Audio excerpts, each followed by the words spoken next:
Assalamualaikum warahmatullahi wabarakatuh. Selamat malam teman-teman dan saudara-saudaraku dari Indonesia ataupun Malaysia. Semoga sehat-sehat semuanya. Ya, bolehlah bantu channel Jalan-Jalan Sepak Bola ini di subscribe agar menjadi channel YouTube dari Indonesia pertama yang memang spesifik bahas bola sepak Malaysia yang capai 50.000 subscriber. Karena untuk menuju 100.000 masih jauh, ya paling dekat itu 50.000 teman-teman. Ya bolehlah bantu subscribe terlebih dahulu. Oke, di kesempatan kali ini aku masih di kampung halaman tercinta di tempat orang tua ya, masih menikmati liburan teman-teman. Nih aku menemukan sebuah artikel ya, yang ini juga sudah diposting oleh official Johor ya, dari Flash Sukan, yang judulnya adalah Tulang Belakang TMJ Bantu Kejayaan Johor Darul Takzim, Ubah Landscape Bola Sepak Negara. Ya, sebelum aku ke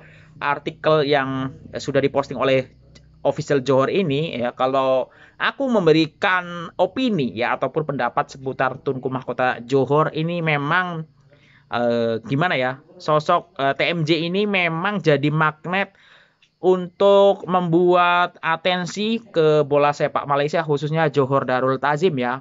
Sampai saat ini bagaimana JDT ini boleh jadi satu-satunya klub dari Malaysia yang memang sekarang rame orang sangat sedang memperhatikan JDT, apalagi selepas prestasinya lolos 16 besar Liga Juara-Juara Asia, dan itu cipta rekor ataupun cipta sejarah ya, karena belum ada klub dari Malaysia yang sampai ke fase tersebut. Dan memang TMJ ini apa yang diinginkan disampaikan itu benar-benar selaras ya, tidak hanya cakap saja tapi itu memang dibuktikan ya. Dan sampai sekarang apa yang sudah ada, facility, manajemen, sistem ya, itu memang bolehlah jadi rujukan yang baik ya untuk klub-klub bola sepak di Asia Tenggara khususnya ya. Memang TMJ ini, apalagi kita tahu JDT ini sedang membangun training ground yang tak salang-salang kualitasnya, mungkin salah satu yang the best lah nanti kalau jadi ini di Asia ya teman-teman.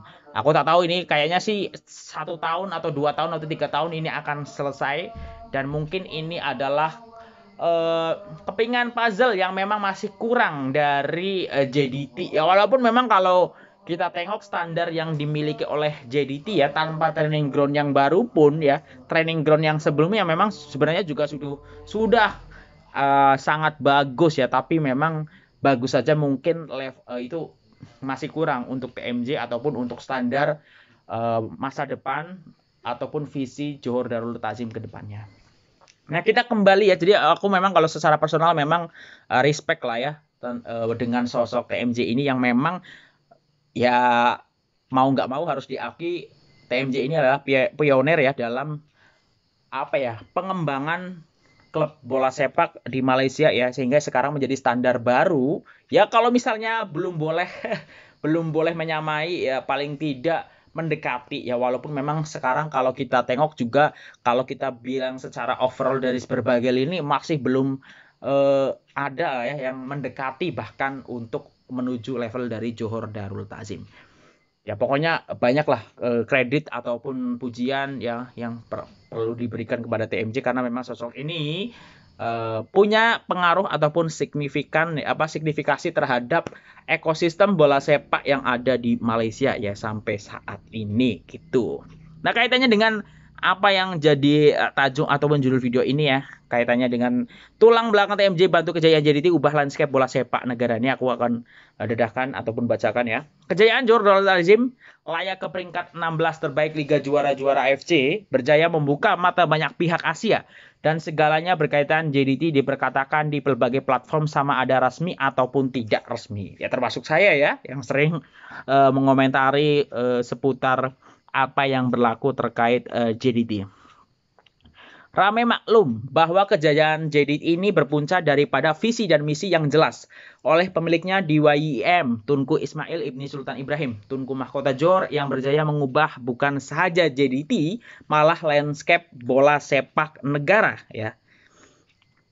Tetapi usaha keras TMJ tidak akan membuahkan hasil sekiranya Baginda tidak melantik individu-individu yang tahu akan perkara yang mereka lakukan. Jawatan-jawatan backroom staff JDT sememangnya diisi oleh mereka yang pakar dalam bidang masing-masing. Alistair Edwards, bekas pemain Johor, dilantik sebagai pengarah technical club. Dengan pengalaman Alistair sebagai pemain dan pengurus, ianya banyak membantu JDT dalam memastikan setiap perkara berkaitan teknikal sentiasa mengikuti peredaran arus bola sepak modern. Ya, ini aku juga diyakinkan lagi, oh ternyata Alistair Edwards ini bekas pemain Johor Darul Ta'zim ya. Jadi memang orang-orang yang paham bola sepak yang diletakkan di kepengurusan oleh JDT ini, oleh TMJ ini di JDT. Beliau dibantu oleh Martin Press yang memegang jabatan pengarah sukan yang bertanggung jawab terhadap pembelian pemain import berkualiti dan pencari bakat tempatan. Pengalaman beliau sebagai agen pemain jelas membantu JDT mendapat pemain yang dikehendaki sebagian teknikal. Ini yang unik, ini background dari Martin Press adalah seorang agen ya. Tentu saja kalau seorang agen udah punya naluri ya ketika ingin secara teknikal yang dibutuhkan ini, oh carinya player dari mana, itu sudah paham ya.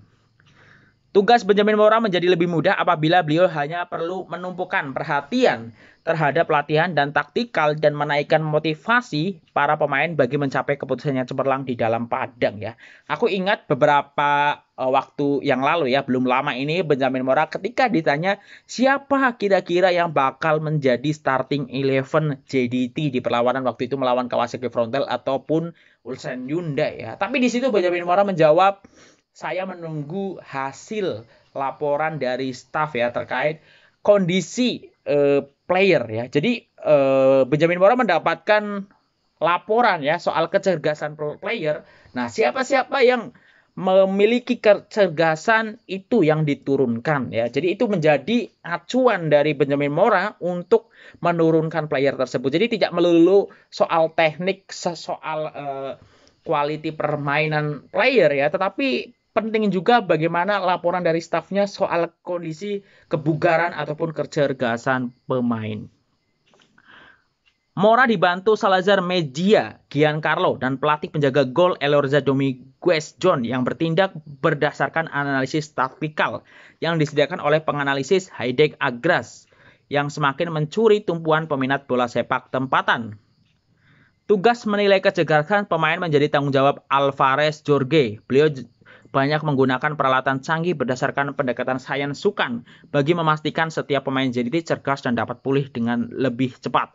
Alvarez Jorge turut dibantu pakar nutrisi yang baru dilantik dari Boca Junior, Vanessa Soledad Rotondi, yang akan mengawal pemakanan dan diet setiap pemain bagi memastikan mereka berjaya beraksi secara optimum. Kecederaan dan pemulihan pemain adalah perkara yang bisa dalam bola sepak ya. Dr. Abdul Razak Ahmad memikul tanggung jawab sebagai dokter pasukan yang memastikan setiap diberikan rawatan yang pantas di tepi padang serta penilaian kesehatan menyeluruh selepas setiap permainan. Dr. Razak dibantu pula oleh Antonio Manzanera yang bertindak sebagai fisioterapis pasukan. Tugas beliau adalah mengurut dan memastikan setiap pemain bersedia sebelum permainan dan pulih segera selepas perlawanan. Nah ini menarik ya, bagaimana tadi ada pakar nutrisi ex Boca Junior cuy.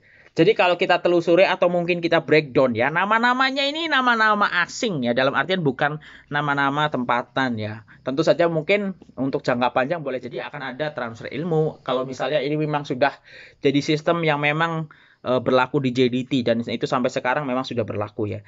Jadi memang di setiap lininya ini memang diisi dengan orang-orang terbaik ya, orang-orang yang memang paham di bidang tersebut. Ini yang memudahkan Benjamin Moura ya untuk tinggal mungkin fokus secara taktikal saja, dan secara taktikal pun itu dibantu ya. Dan di sini tadi didedahkan ya untuk soal recovery ya. Jadi itu juga ada orang-orang yang terbaik lah di sini. Karena aku juga sempat tengok bagaimana JDT memiliki sendiri macam kapsul kayak gitu ya yang membantu proses pemulihan ataupun recovery ya. Boleh lebih cepat dibandingkan lain. Jadi mungkin dengan intensity yang dimiliki JDT kemarin sebulan penuh di Liga Juara-Juara Asia, kalau tidak ada orang-orang yang kompeten di masing-masing posnya, ya bukan tidak mungkin masalah kecergasan, ya kebugaran, kecederaan ini akan menjadi masalah untuk player ataupun skema yang dimiliki oleh Benjamin Mora. Dan kita tahu hasilnya JDT lolos ke 16 besar, jadi memang semuanya sudah bekerja secara porsinya ya. Kejayaan JDT bukan hanya di atas padang, malah merangkumi keluar padang. Kaki tangan, tempatan, dan luar negara banyak membantu menaikkan nilai komersil klub menerusi pengurusan stadion milik JDT. Stadion Sultan Ibrahim dan laman resmi klub yang turut dikenali sebagai Johor Southern Tigers itu. Individu-individu hebat yang dilantik inilah yang menjadi tulang belakang yang membantu DYIM Tunku Ismail membina jenama JDT sehingga berjaya kini sejak penubuhan klub pada 2013. Ia juga membuktikan duit bukanlah segala-galanya, tetapi meletakkan individu-individu yang tepat dengan kepakaran masing-masing adalah kunci kepada kejayaan JDT. Ya, respect ya. Jadi ini adalah visi yang memang sudah diinginkan oleh Tunku Mahkota Johor mungkin semenjak 2013 ini ya. Dan kalau misalnya punya visi tapi tidak punya kecakapan ya atau kemampuan untuk mewujudkan, misalnya punya banyak uang ya, kekayaannya tak terbatas, tapi kalau cuman punya visi saja, punya keinginan tapi tidak tahu cara bagaimana ataupun mengeksekusi ataupun bagaimana mengkonversikan gagasan keinginan itu menjadi poin-poin yang memang harus ataupun menjadi elemen-elemen yang memang diperlukan untuk kejayaan sebuah klub bola sepak.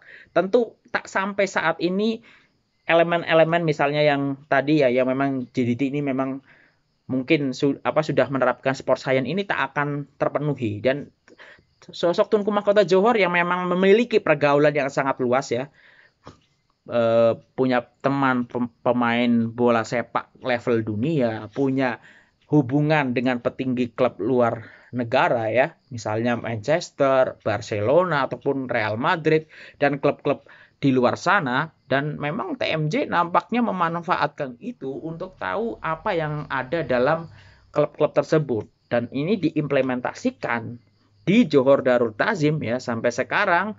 Dan ya sampai saat ini akhirnya JDT menjadi perbincangan di level Asia ya, karena dengan level Liga Super Malaysia ya, untuk ada wakil sampai ke 16 besar Liga Juara-Juara Asia, ditambah klub yang disingkirkan ini adalah Kawasaki Frontale, Ulsan Hyundai, serta Guangzhou FC ya, tentu ini tak akan terjadi ya kalau memang klub ini berbeza dengan level kompetisi yang dimiliki oleh negara tersebut ya. Jadi memang ya di atas ya, jadi ini boleh dikatakan satu ataupun dua level di atas Liga Malaysia ya. Kita harus diakui karena JDT sudah 8 kali juara beruntun, dan kalau tahun ini JDT juara lagi itu udah ke-9 teman-teman.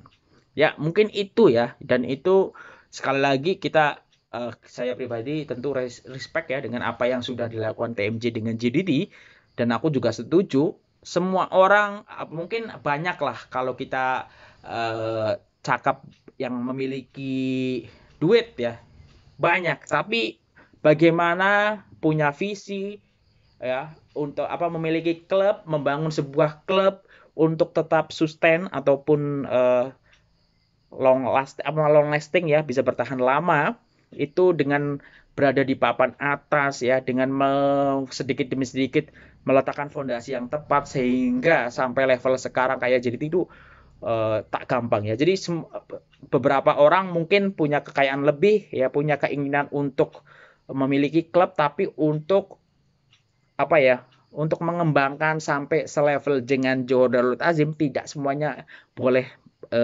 begitu ya. Mungkin kalau yang tak punya visi dan tidak tahu cara untuk mewujudkan itu, ya cuman beli klub ya, tinggal digaji, datangkan player-player bintang ya.